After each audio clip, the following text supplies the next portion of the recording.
नमस्कार दोस्तों, आज की कहानी है ईमानदारी का फल। बहुत समय पहले की बात है। ऋषिकेश नाम का एक राज्य था। वहाँ का राजा बहुत अच्छा शासक था, मगर राजा को एक सुख नहीं था। उसकी अपनी कोई भी संतान नहीं था, इसलिए उसने सोचा कि अब वह राज्य के अंदर किसी योग्य बच्चे को गोद ले, ताकि वह उस राज्य का उत्तराधिकारी बन सके और आगे राज्य को सुचारू रूप से चला सके। और इसी को देखते हुए राजा ने राज्य में घोषणा करवा दी कि सभी बच्चे राजमहल में एकत्रित हो जाएं। राजा ने सभी बच्चों को पौधा लगाने के लिए अलग अलग प्रकार के बीज दिए और कहा कि अब हम 5 महीने बाद मिलेंगे और देखेंगे कि किसका पौधा सबसे अच्छा खिला होगा। 3 महीने बीत जाने के बाद भी एक बच्चा ऐसा था जिसके गमले में वह बीज अभी तक नहीं फूटा था, लेकिन वह रोज़ उसकी देखभाल करता था और रोज़ पौधे को पानी भी देता था। उसे लेकर बच्चा परेशान हो गया। तभी उसकी माँ ने कहा कि बेटा धैर्य रखो, कुछ बीजों को फलने में ज़्यादा समय लगता है। और वह पौधे को सींचता रहा।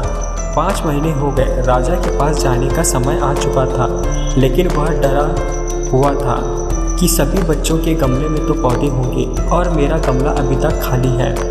लेकिन वह बच्चा ईमानदार था और सारे बच्चे राजमहल में आ चुके थे। सभी बच्चे जोश और प्रसन्नता से भरे हुए थे, क्योंकि उनके अंदर राज्य का उत्तराधिकारी बनने की प्रबल इच्छा थी। अब राजा ने आदेश दिया, सभी बच्चे बारी बारी से अपने गमले दिखाने लगे, मगर एक बच्चा सहमा हुआ परेशान था क्योंकि उसका गमला खाली था। तभी राजा की नज़र उस गमले पर गई। उसने पूछा, तुम्हारा गमला तो खाली है?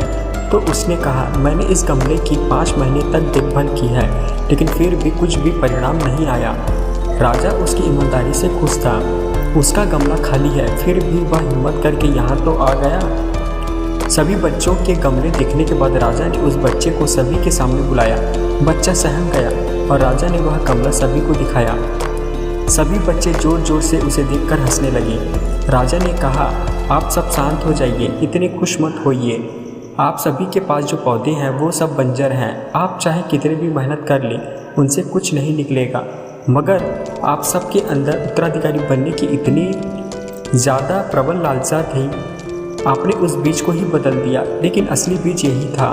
राजा उसकी ईमानदारी से बेहद खुश हुआ और उस बच्चे को गोद लेकर राज्य का उत्तराधिकारी बना दिया गया।